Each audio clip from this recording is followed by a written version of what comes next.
Hey guys, welcome to Chem Galaxy.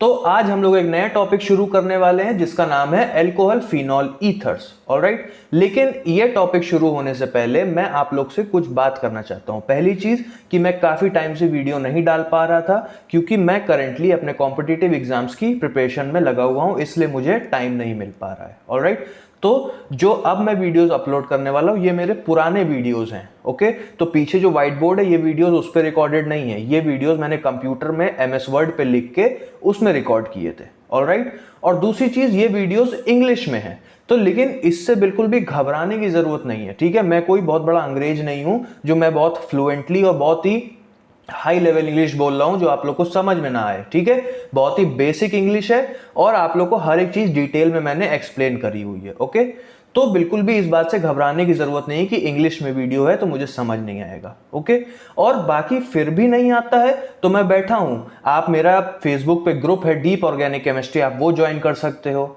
Alright, वहां मुझसे कोई भी क्वेरीज हो आप पूछ सकते हो, आप यूट्यूब पे कमेंट कर सकते हो, मैं तुरंत रिप्लाई करके आपकी क्वेरीज सॉल्व करूंगा। ओके, तो इस बात से बिल्कुल भी घबराने की जरूरत नहीं है। तो अब वापस आते हैं टॉपिक पे। तो टॉपिक हम लोग का है अल्कोहल फिनॉल ईथर, जो कि 12th में भी बहुत काम आएगा, BSc फर्स्ट ईयर BSc वालों के लिए भी बहुत काम आएगा और IIT JEE वालों के लिए भी बहुत ज्यादा काम आने वाली है ये चीज।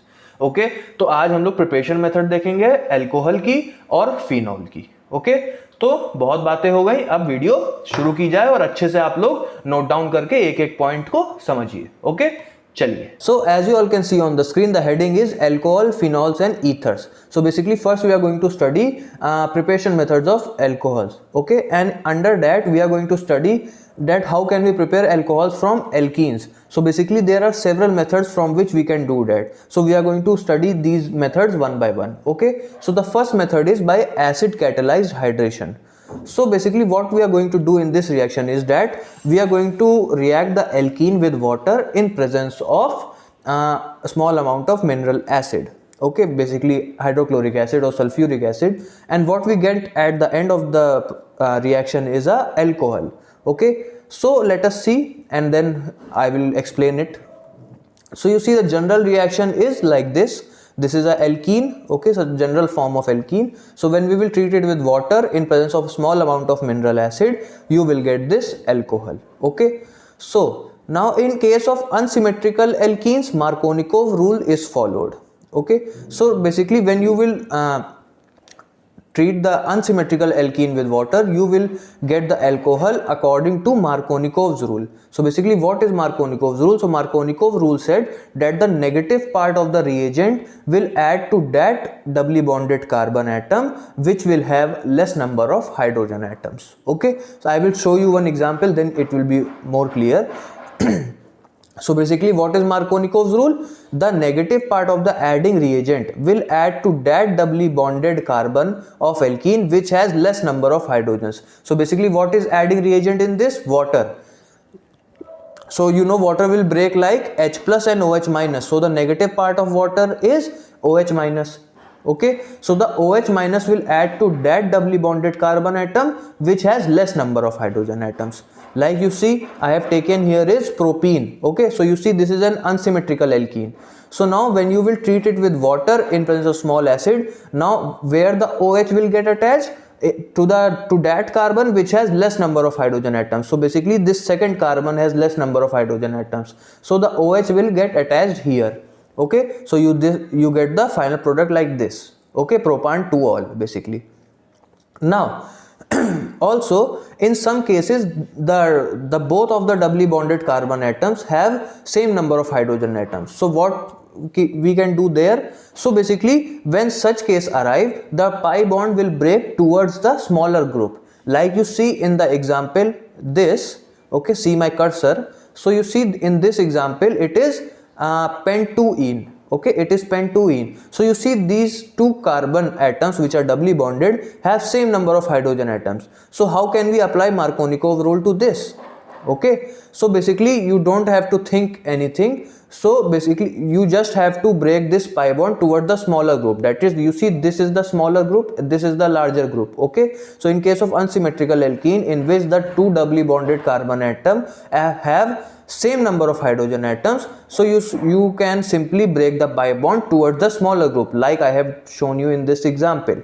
Okay, so when you will break the pi bond towards this carbon, so this carbon will get a negative charge and this carbon will get a positive charge. So the negative part of water, that is OH minus, will attach to the positive part. So that's what I have shown you in the product. Okay, so basically what you get here is pentan 3-ol.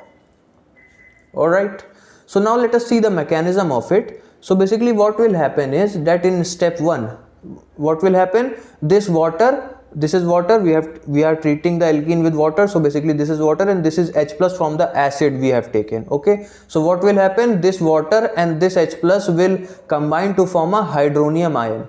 This H3O plus is known as hydronium ion. How it is formed?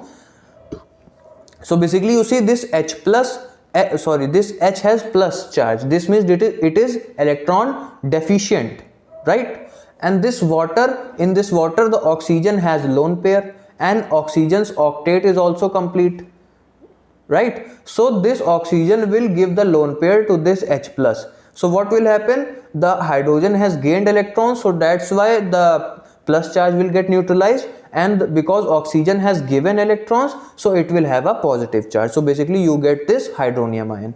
Now what will happen, this hydronium ion will approach the alkene like an electrophilic attack. Basically hydronium ion will electrophilically attack the alkene, like I have shown you that electrophilic attack of H3O plus. Basically the H3O plus will electrophilically attack the alkene. So what will happen now is, because oxygen has plus charge on it, so oxygen is highly electronegative. Okay, so it cannot tolerate the plus charge. Basically it is unstable, the plus charge is unstable on oxygen. So what will happen, it will remove one H plus, right? So when it will remove one H plus, and this pi bond will be shifted towards this H plus. So what you get here is this.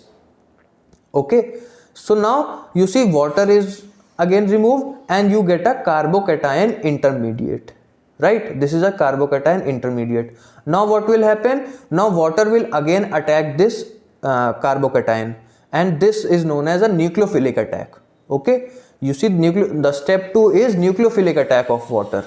Now what will happen, that this carbon has positive charge on it, okay, and the water has lone pair, so it will give the lone pair to this carbon. So now what you will get is this H2O plus, and it is get attached to this carbon because this carbon has got positive charge earlier. Okay, so basically this will be the adduct product. Now again what will happen, that oxygen has plus charge on it, so it is unstable, so again it will lose one H plus. Okay, so when it will again lose one H plus, so you will get the final product as the alcohol, right? Because you see this is the same thing I have written here also in step 3. Okay, so what will happen, because oxygen has plus charge on it, so it is unstable, so H plus will be removed and this H plus will be protonated by another molecule of water. So basically the final product will be alcohol and hydronium ion.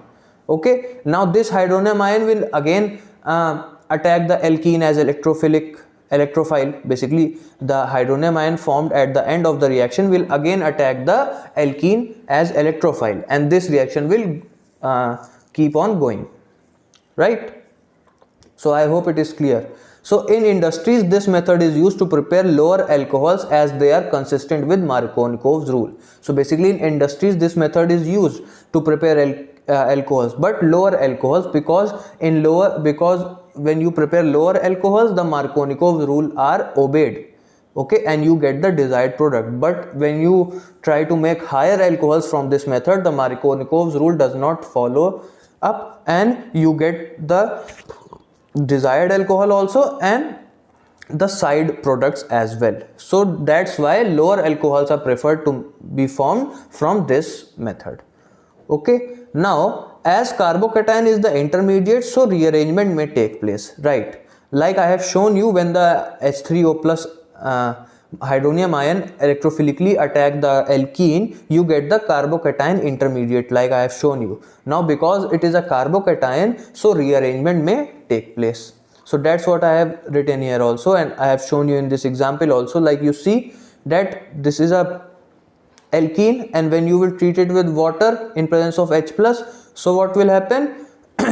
Basically, if you use Markovnikov rule to form the product, then what should happen? Then the OH should attach to this carbon, right? You see my cursor. Then the OH should attach to this carbon atom according to Markovnikov's rule. Basically, the Markovnikov's rule is not getting applied here. So what will happen? The two carbon atom has same number of hydrogens. So the pi bond will break towards the smaller group. So the pi bond is breaking toward the smaller group. So this carbon, you see my cursor, this carbon is having a positive charge. So the OH will get attached here only. If according to the reaction we have just studied. Okay, so according to that, the reaction we have just studied, according to that the OH should get attached here, right? But this is not the case.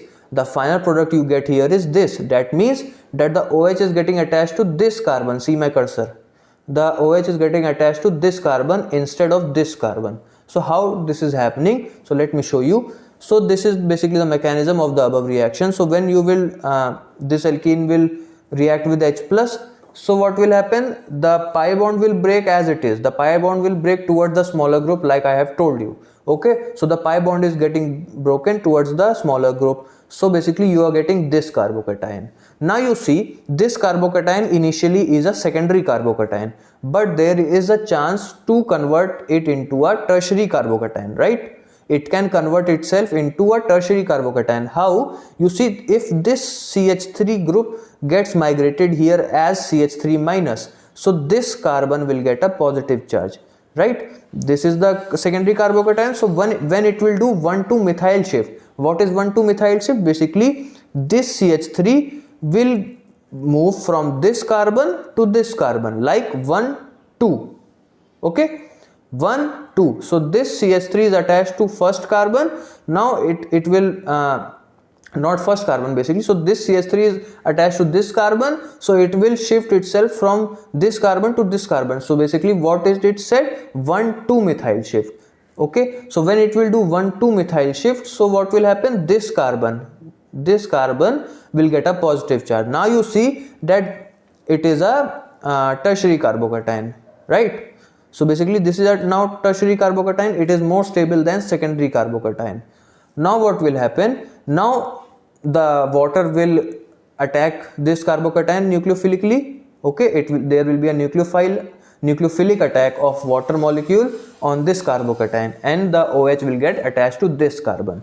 So this is how you get the unexpected product. Basically what the expected product was that the OH should get attached to this carbon atom. Okay, the expected product was this, but you get the unexpected product because of rearrangement of carbocation. So you should keep these points in mind while doing the questions. Okay, that if there is a chance of rearrangement of carbocation, then you should first rearrange the carbocation and then you should proceed with the reaction. Okay, now let us see the second method from which you can convert the alkene into alcohol, that is oxymercuration and demercuration. Now what is this? So basically this method is useful to prepare alcohols from alkenes according to Markovnikov's rule in high yield. Okay, so basically you can prepare alkenes from this method. You can prepare alcohols from alkenes by this method and in high yield. That means the quantity of product is a lot. You get a majority of product as alcohol. So that means that it has high yield also. And this reaction also follows Markovnikov's addition. Okay, so that is also a good thing. And higher alcohols can also be prepared with excellent yield. Yes, and another benefit of it is that you can prepare higher alcohols also from this according to Markovnikov's addition. Like in the hydration of alkenes, you cannot prepare higher alcohols according to Markovnikov's addition. Okay, but in this reaction you can also prepare higher alcohols as well. So let us see the general reaction. So basically the general reaction is this alkene and this HgOAc twice. So basically what is AC? AC is acetate. Okay, CH3CO, right? So basically this is CH3CO. AC is CH3CO, acetate. So basically this is mercuric diacetate and water. So when you will treat this mercuric diacetate and water with alkene, you will get this product, right? At one carbon OH will get attached and at other carbon the mercury will get attached. So basically this is known as mercuration, right? Oxymercuration. Okay, now when you will reduce it with sodium borohydride, this is NaBH4, which is known as sodium borohydride. So when you will reduce it, so what will happen? This mercury will be removed and it will be replaced by an hydrogen atom, like you see here. Okay, at this carbon mercury was there, now there is hydrogen. So basically hydrogen replaces the mercury. Okay, so this procedure is known as demercuration, right? So that's why the reaction's name is oxymercuration, demercuration. That means that first you are doing mercuration, you are attaching mercury, right, like this, and then you are reducing it and removing the mercury. So mercuration and demercuration. Okay, so now let us see one example. So basically you see this is an unsymmetrical alkene, right? So yes, one thing more, that in this reaction also Markovnikov's rule is followed. Now you know that we are preparing alcohol from alkene. In this method also we are preparing alcohol from alkene. So if you see this example, you see this is an unsymmetrical alkene. So when you are going to prepare alcohol from it according to Markovnikov's addition, then the oxygen, then the hydroxyl group should get attached to this carbon, right? Should get attached to this carbon, and that is what is happening here. Okay, so that's why this reaction also follows Markovnikov's addition. Basically in Markovnikov addition, the negative part should get attached to the carbon atom which has less number of hydrogen atom. You see this carbon has less number of hydrogen atoms as compared to this. Basically it does not have any hydrogen, right? And this carbon has 2 hydrogens. So basically the OH should get attached to this carbon atom according to Markovnikov's rule. So that is what is happening also. So when you will treat this alkene with mercuric acetate and water, and then after you are going to reduce it, you will get the desired alcohol according to Markovnikov's addition. You see at this carbon the OH should get attached, so at this carbon the OH is getting attached, right? So that's what I have written here also, that oxymercuration, demercuration is highly regioselective, okay, and gives alcohols corresponding to Markovnikov addition of water to alkene, right? So this point should be kept in mind, that oxymercuration and demercuration is highly regioselective. That means it always gives the Markovnikov addition product, right? It will never give anti-Markovnikov addition product, okay? It is highly regioselective, right? The next point is no rearrangement take place, giving evidence that in the mechanism the intermediate is not a carbocation. Yes, that in this reaction rearrangement also does not take place. So it is sometimes a good thing that the rearrangement is not taking place, because sometimes we want the product in such a way that if the rearrangement does not take place, then that product we want sometimes, okay? Like I have shown you in the above example where I have shown you the rearrangement, okay? Now in this the rearrangement takes place, but if we want a simple expected product out of it, then how can we prepare it? Okay, basically this is the alkene, okay, and by hydration of this alkene we cannot prepare the expected product.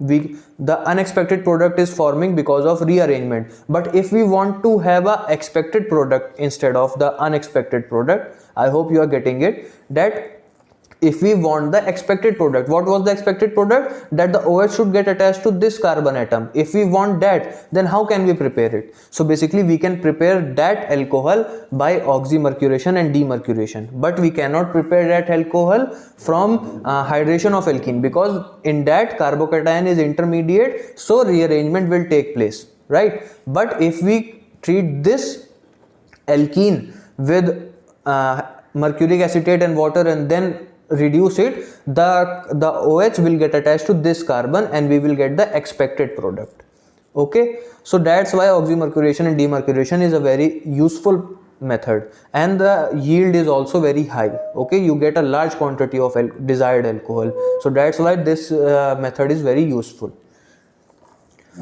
Now if the carbocation is not the intermediate, like I have shown you, because if the carbocation would have been the intermediate, then rearrangement would have been take place.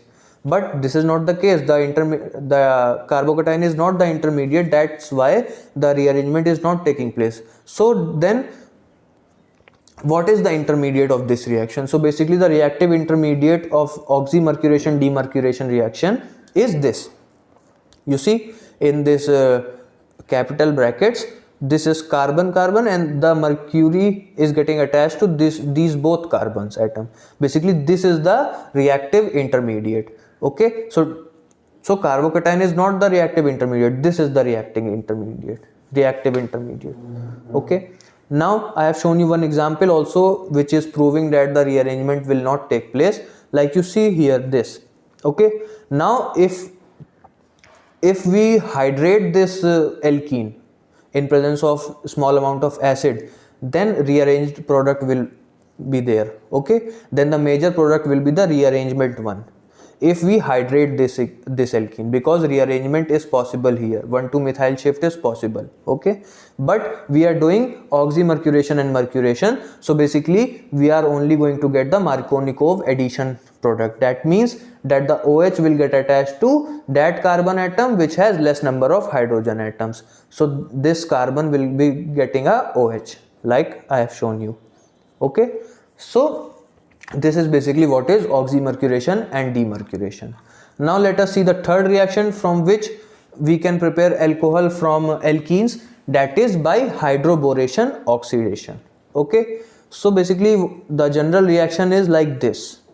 You see this is alkene and this is HB, and there the boron basically has 3 valence electrons, so one is occupied by hydrogen, the other 2 can be occupied either by hydrogen or 1 by hydrogen, 1 by alkyl group, or both by alkyl group. Okay, it doesn't matter.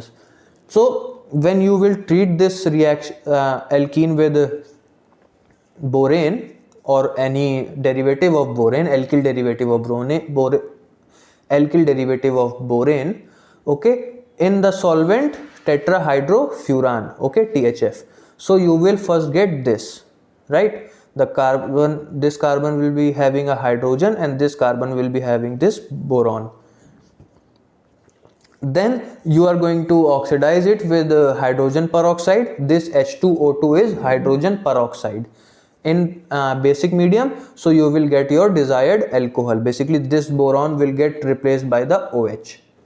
Okay, right. Now I have also told you that this HB can be BH3, that is borane, or it can be any alkyl derivative like H2Br, right? It can be BH3, it can be BH2R, it can be BHR2 basically. Okay, so let me show you one example. Basically this is, you see, propene, right? And we are treating it with BH3, that is borane. So basically I have written here BH3 whole twice because borane does not exist as monomer, it always exists as dimer. That means the borane BH3 always exists as B2H6, it's dimer. Okay, so that's why I have written here whole twice. So when you will treat it with alkene, okay, in solvent tetrahydrofuran, so what will happen? This carbon will get up hydrogen and this carbon will, the borane will get attached here. Okay, like you see here. Now what will happen? It still has 2 hydrogens left, right?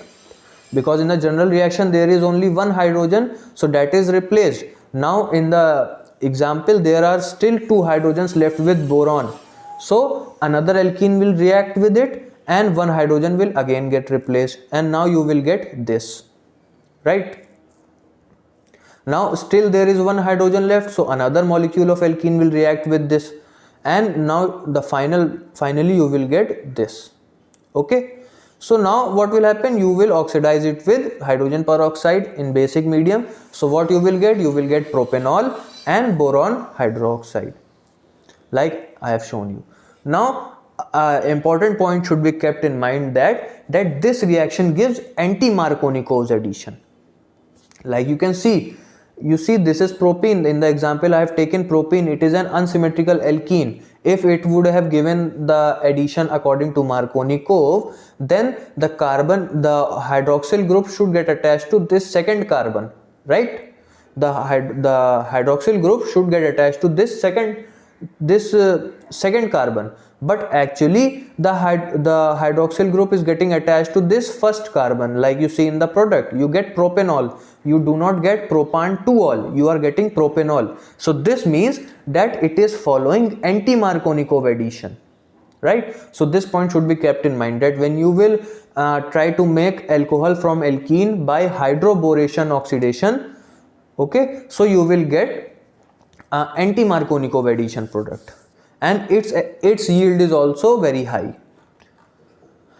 So that's what I've written here also, that now the product corresponds to anti-Markovnikov's addition of water molecule to alkenes, right?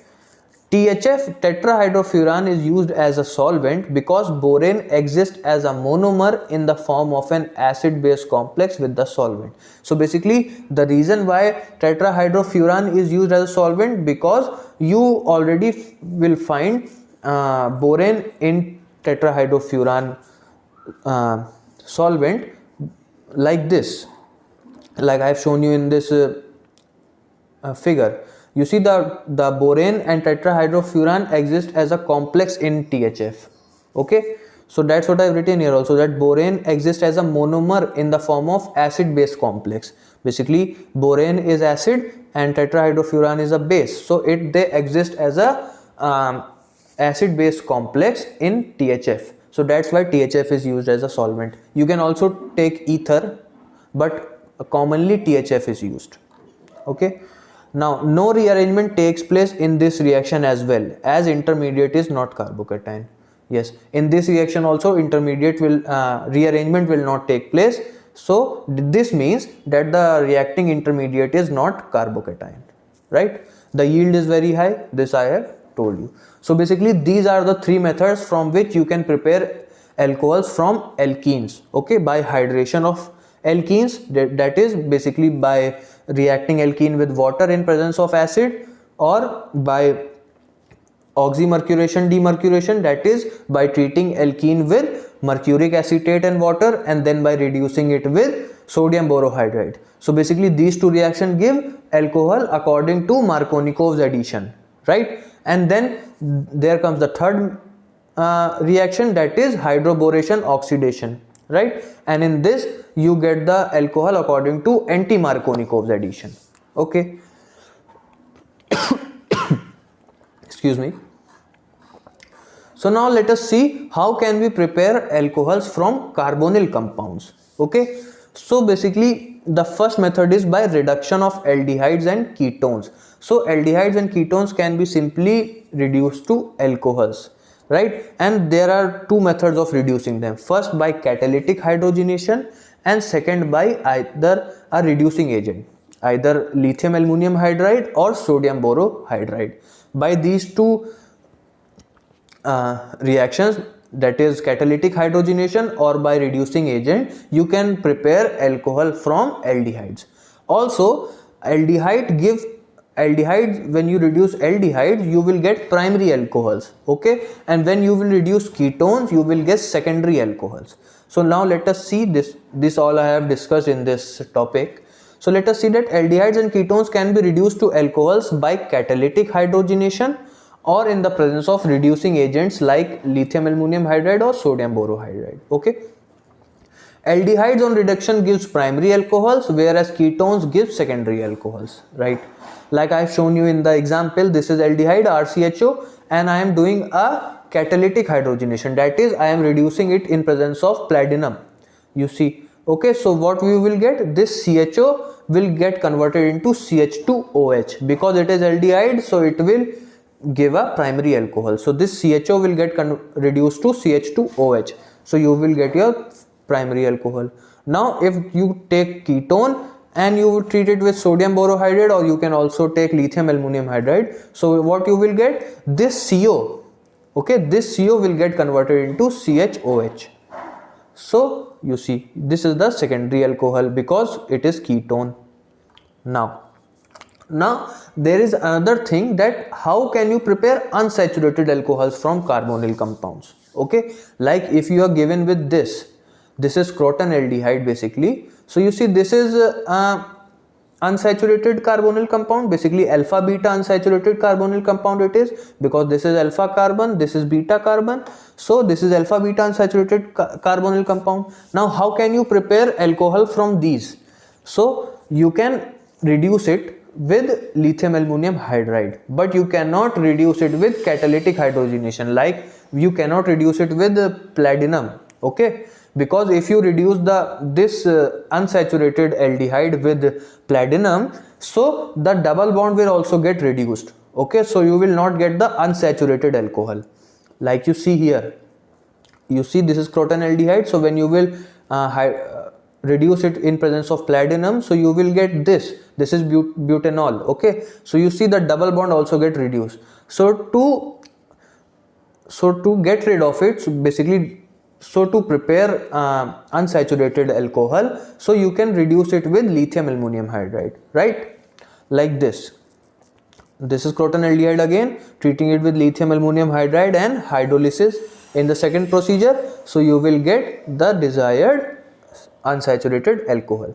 But there is also a limitation of reducing unsaturated aldehydes with lithium aluminum hydride, is that if a phenyl group is present at beta carbon of aldehydes, okay, that you see you have a unsaturated aldehyde, and if phenyl group is attached to beta carbon, and then that aldehyde, if you reduce it with lithium aluminum hydride, so the double bond will also get reduced. Like I will show you that, you see this is a unsaturated aldehyde, right, alpha beta unsaturated aldehyde, and you see this is CHO is a functional group, so the carbon atom directly attached to the functional group is alpha carbon, and the next carbon is beta carbon. So you see this is CHO is a functional group, this carbon is alpha carbon, this carbon is beta carbon, right? And at beta carbon a phenyl group is attached. So when you will reduce this type of aldehyde, okay, or this type of ketone with lithium aluminum hydride, so the double bond will also get reduced, like you see here, okay? So now the thing is, so what is the best reducing agent by which you can basically reduce any aldehyde and ketone to alcohols? It doesn't matter whether it will be saturated or unsaturated. So that reducing agent is 9-BBN. Now what is 9-BBN? So basically 9-BBN is 9-bora bicyclo 3,3,1-nonane. Like I will show you. You see this is 9-BBN basically, okay? Basically 9-BBN, and the reduction of aldehydes with 9-BBN is not in the board's course. It is not given in NCERT, but this is frequently asked in JEE papers and NEET papers, okay? So do study this reaction carefully.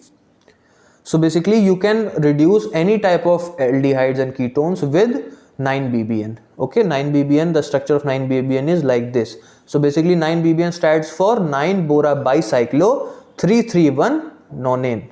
All right. So basically, so you can reduce any unsaturated carbonyl compound with 9-BBN to form unsaturated alcohols. So it doesn't matter whether there will be a phenyl group at beta position or anything. You can simply reduce any type of unsaturated aldehyde ketone with 9-BBN to form unsaturated alcohols. Basically, okay, so basically it only attacks the carbonyl group, okay? So that's why this reagent is also known as chemoselective reagent, because it only attacks the carbonyl group, it does not attack the double bond. It is only specifically attacking carbonyl group, so that's why it is also known as chemoselective reagent, okay? So how will it react? So let me show you one example. So basically this, you see, this is a ketone, okay, unsaturated ketone, right? So it is again alpha beta unsaturated ketone. So when you will treat it with 9-BBN, what will happen? You see that this is a carbonyl group, so 9-BBN will attack this carbonyl group, and first it will convert it into this, okay? So you see the CO, the 9-BBN, this is 9-BBN, so it will get attached to this oxygen, okay, and the hydrogen of this 9-BBN will attach this carbon atom, like you see here, okay? So now when you will treat it with this is 1 amino ethanol. Okay, so 1 amino ethanol, when you will treat it with this, so what will happen? You will get your desired alcohol. This borane will be removed and there will be a hydrogen here. Okay, so you will get your desired alcohol like you see in the example. So this is how 9-BBN reacts with unsaturated aldehydes and ketones. Now the second way of making alcohols from carbonyl compounds are by reducing carboxylic acid and esters. Okay, so basically carboxylic acid you can prepare alcohol from carboxylic acid basically by reducing it with lithium aluminum hydride. Okay, and then hydrolyzing it. So it gives alcohols in excellent yield. But the thing is that lithium aluminum hydride is an expensive agent.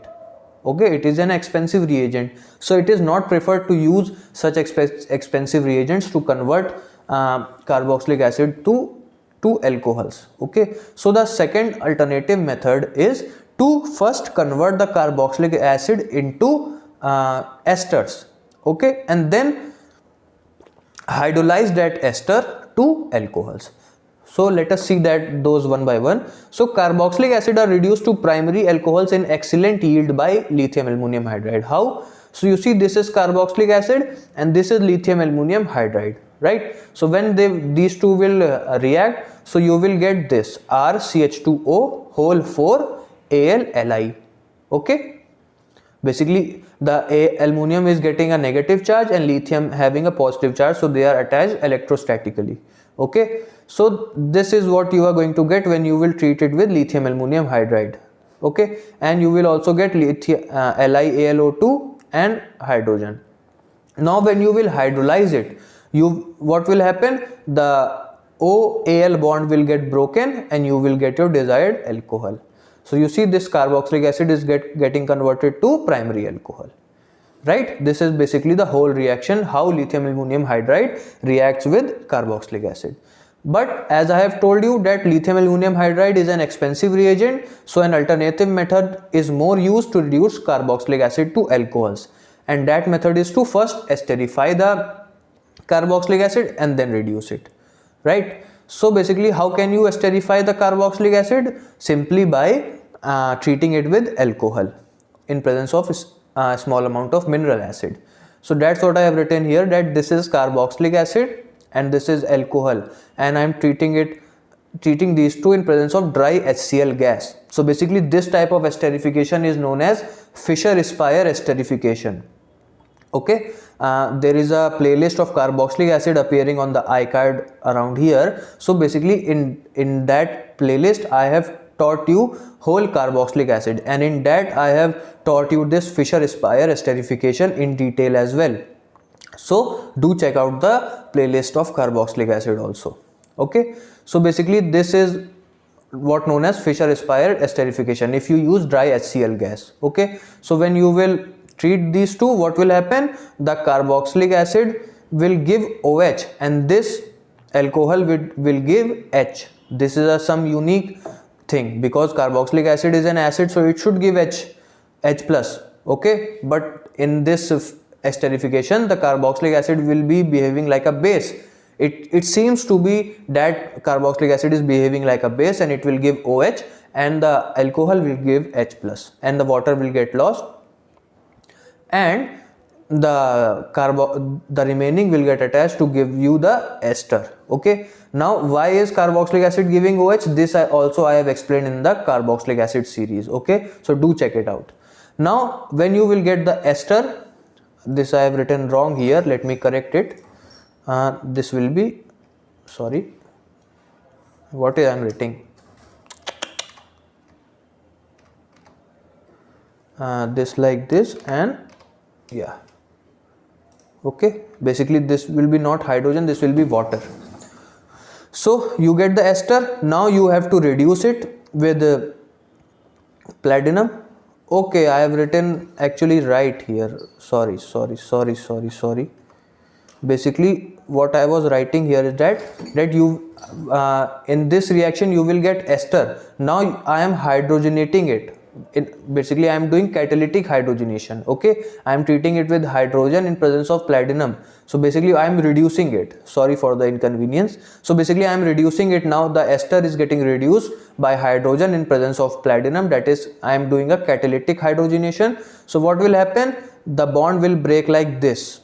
Okay, so see my cursor, the bond will break like this. So this RCO will get converted into a alcohol, and this R dash will get converted into another alcohol. So you see like this. So this is how you can reduce carboxylic acid to alcohols. Okay, so now let us see the third way of preparing alcohols, that is from organometallic compounds, right? So in organometallic compounds, basically there are two main compounds. One is Grignard reagent and other is a organolithium compound. So let us see them one by one. So first we will see how can we prepare alcohols from Grignard reagent. So we can prepare alcohols from Grignard reagent by treating it with aldehydes or ketones. Okay, like I have shown you in this general reaction, you see this is a carbonyl group, and when you will treat it with Grignard reagent in dry ether, what will happen? This pi bond will get shift here. The oxygen will have a negative charge and the carbon will have a positive charge. Now Grignard always break as R minus and MgX plus. So the R minus will get attached to this carbon atom and the MgX will get attached to this oxygen, like you see. Now when we will hydrolyze it, what will happen? You will get your alcohol and magnesium hydroxide halide. Okay. I have shown you some examples also, like you see I have given here formaldehyde. When you will treat it with Grignard reagent in dry ether and then hydrolyze it, you will get this. Okay, and when you will treat another some other aldehyde other than formaldehyde, you will get a secondary alcohol, and when you will treat the ketone, you will get tertiary alcohol. So basically these points should be kept in mind, that if you react Grignard reagent with formaldehyde, you will always get primary alcohol. If you react any other aldehyde with Grignard reagent, you will get secondary alcohol. And if you react the ketone with Grignard reagent, you will get tertiary alcohol. Okay. Now, preparation of Grignard reagent. How can you prepare Grignard reagent? So basically Grignard reagent can be prepared by treating alkyl halide with magnesium in presence of dry ether. Okay, like you see, this is alkyl halide and magnesium and dry ether, so you can prepare Grignard reagent. So R here can be any type of alkyl group: primary, secondary, tertiary, aryl, allyl, ara alkyl, any type of alkyl group can be there, and halogen can be chlorine, bromine, iodine, any. Okay, so basically Grignard reagent is a very versatile reagent. You can prepare any type of Grignard reagent basically. Okay, now let us see the mechanism. So the mechanism I have already explained, so still you can see it, that you see the Grignard reagent, the R will having a negative charge and Mg will having a positive charge. Okay, the carbonyl group will break like this, so carbon will have a positive charge, this R minus will attack it like a nucleophile.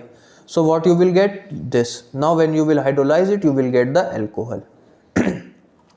Now the thing is that if you are asked to prepare alcohol from a Grignard reagent, then how to select a proper Grignard reagent? So basically there are some points that you can remember, so that you can select a right Grignard reagent to prepare the desired alcohol you are asked. Okay, so let us see. So how to select a right Grignard reagent? So whenever a carbonyl group reacts with Grignard reagent, the alkyl group R and OH group gets attached to the carbonyl carbon. Like you, okay, this point should be kept in mind, that you see when we will treat the Grignard reagent with carbonyl compound, okay, like aldehyde or ketone,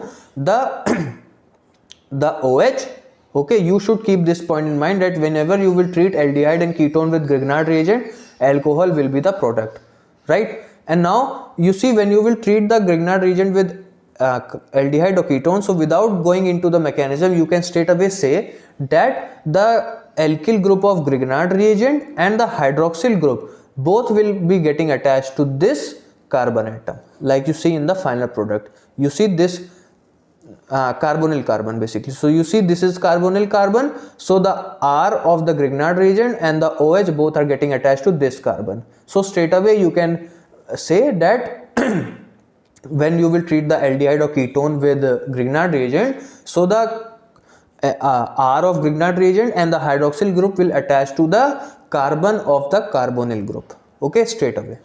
Now, so without getting into the mechanism, we can select a right Grignard reagent only by seeing at the alcohol we are asked to make, right?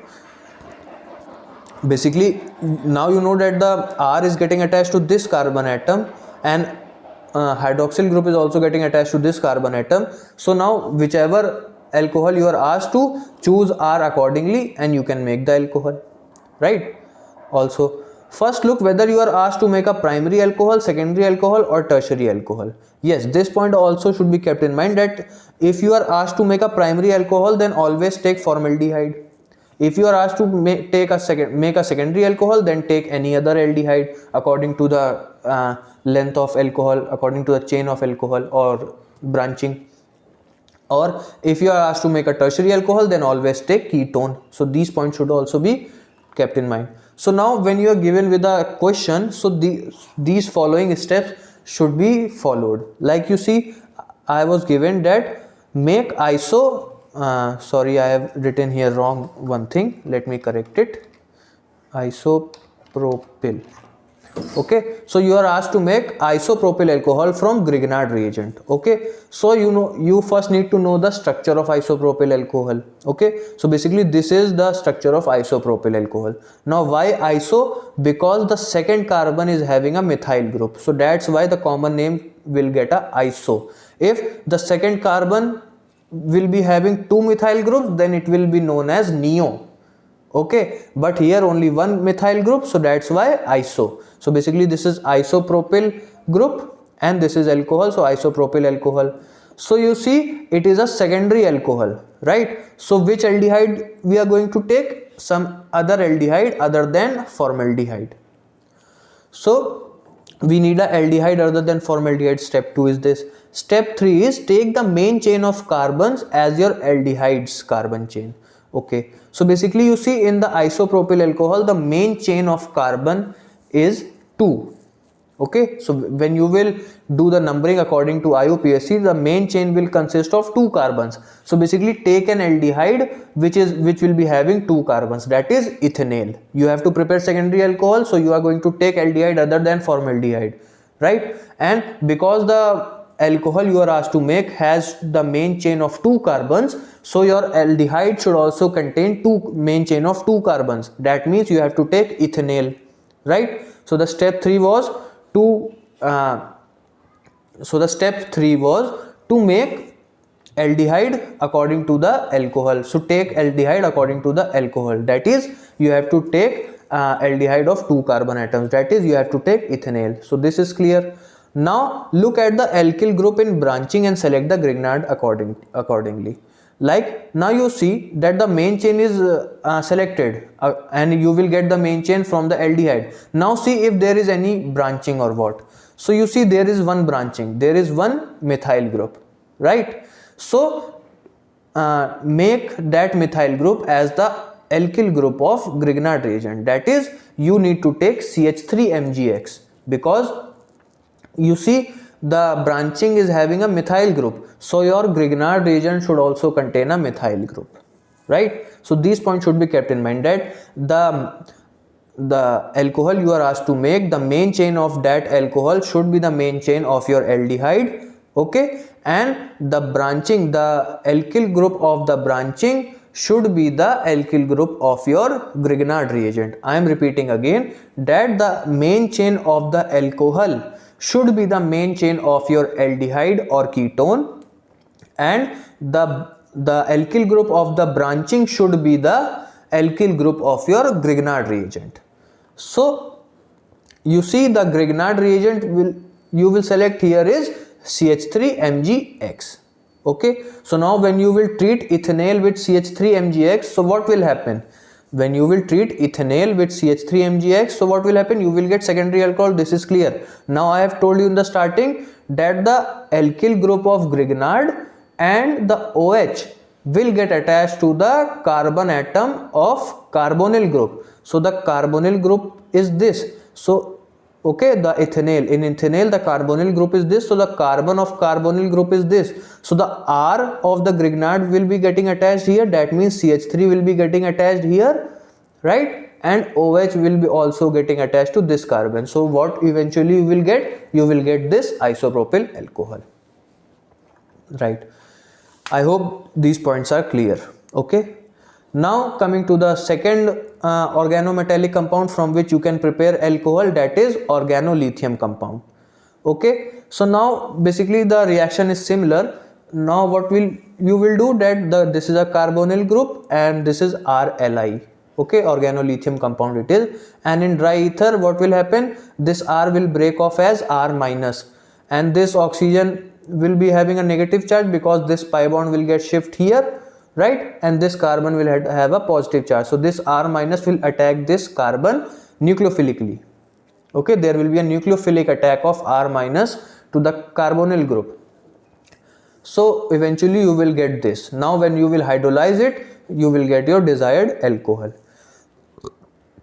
Here also the same procedure is followed, that formaldehyde will give you primary alcohol, aldehydes will give you secondary alcohol, and a ketone will give you tertiary alcohol. Okay, now because the RLi bond is more polar than RMG bond in Grignard reagents, so that's why R in RLi case is more, in RLi has more carbonyl character, hence is more reactive than Grignard reagent. Now you see that the organolithium compound is RLi and Grignard reagent is RMgX. So basically RLi bond is more polar as compared to RMg. So that's why the carbonyl character is more in RLi, that means organolithium compound, as compared to Grignard reagent. So that's why organolithium compound is more reactive, because first of all the carbonyl attacks the carbonyl group. So depending upon the reactivity of carbonyl depends the reactivity of the reagent.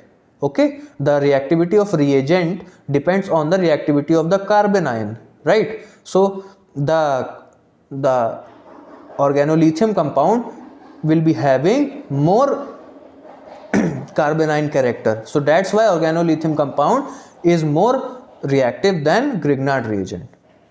Also it is less prone to side reaction, that why it is preferred over Grignard reagent. Yes, organolithium compound also gives very less side products, and it is very less prone to give side products. Basically it is more safe to use organolithium compound to prepare alcohol as compared to Grignard, because Grignard reagent is quite reactive and gives a lot of side products if precautions are not taken. Okay, so that's why organolithium compound is preferred.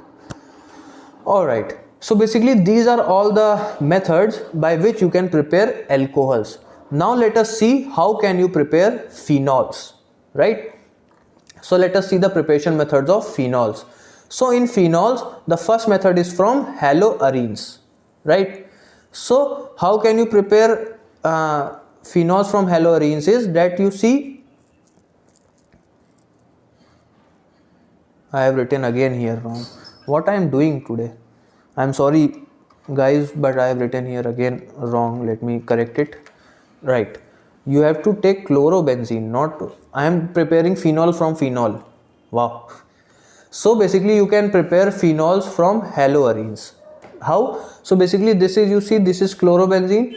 So when you will treat it with sodium hydroxide in presence with at very high temperature, basically 623 Kelvin temperature, okay, and 320 atmospheric pressure. So under these vigorous conditions only this chlorobenzene will react, because the chlorine will be having a double bond character due to resonance. So it is not easy to replace that chlorine with OH.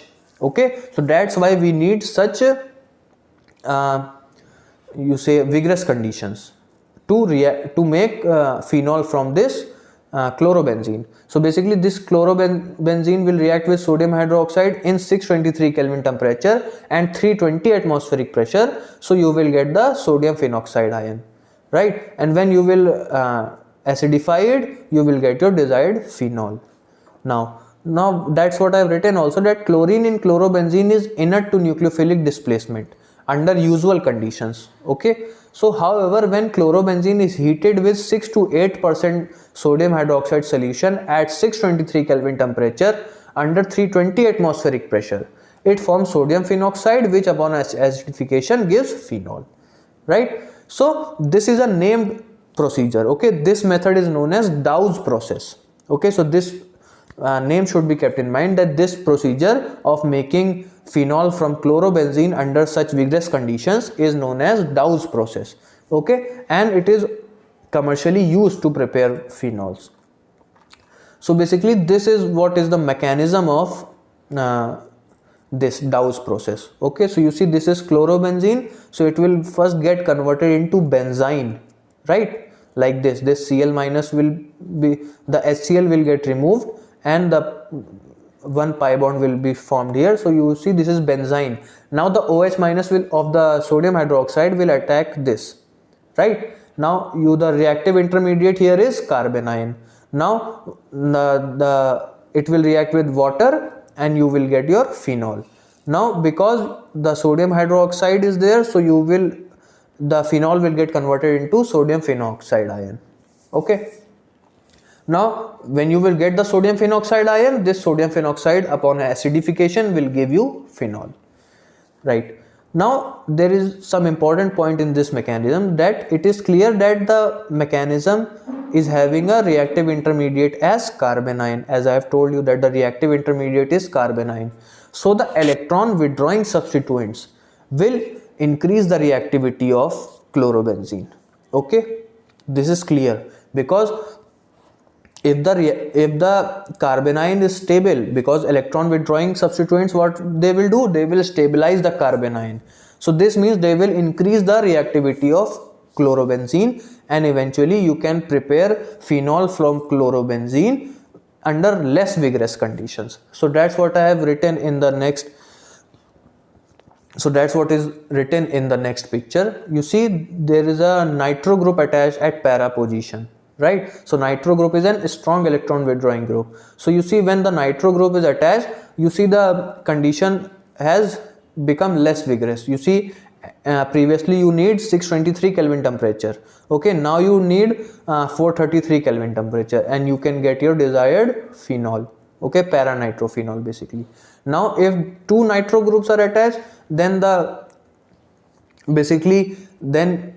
conditions again get milder. Okay, now you see you need only 403 Kelvin temperature, and now you don't even need sodium hydroxide, which is a strong base. You can also make phenol by using sodium carbonate. Okay, so you see the conditions are getting milder and milder, and when you will attach 3 nitro group, then you just need to warm it with water. Okay, like you see this. Okay, so when you will attach 3 nitro groups, so basically 3 nitro groups are attached to the chlorine atom, to the benzene ring, to the chlorobenzene basically. So now the carbanion is very stabilized. Okay, so you just need to warm this 2,4,6 trinitrochlorobenzene with water to form phenol.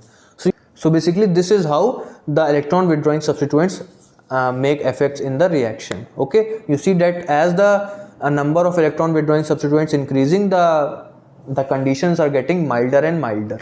Okay. Alright, now the second method of preparing phenol is from benzene sulfonic acid. Now how can you prepare phenol from benzene sulfonic acid is by first treating, the general reaction is that this is benzene, when you will treat it with a mixture of sulfuric acid and SO3. So basically the mixture of it is known as oleum. So basically we are doing sulfonation of benzene. So you will get this sulfonic acid, basically benzene sulfonic acid. Okay, and when you will treat it with NaOH and fuse it at very high temperature, when you will fuse the benzene sulfonic acid with sodium hydroxide at very high temperature like 573 to 623 Kelvin temperature, you will get this phenoxide ion, sodium phenoxide ion, and by simply acidifying it you can get phenol. Like I have shown you one example also, that you see this is sodium toluene sulfonate, right? When you will fuse it with, yes, you can also take sodium salt of sulfonic acid. Here I have taken sulfonic acid, but like you see in the example, they have taken sodium salt of it. So it doesn't matter, you can also take sodium salt as well.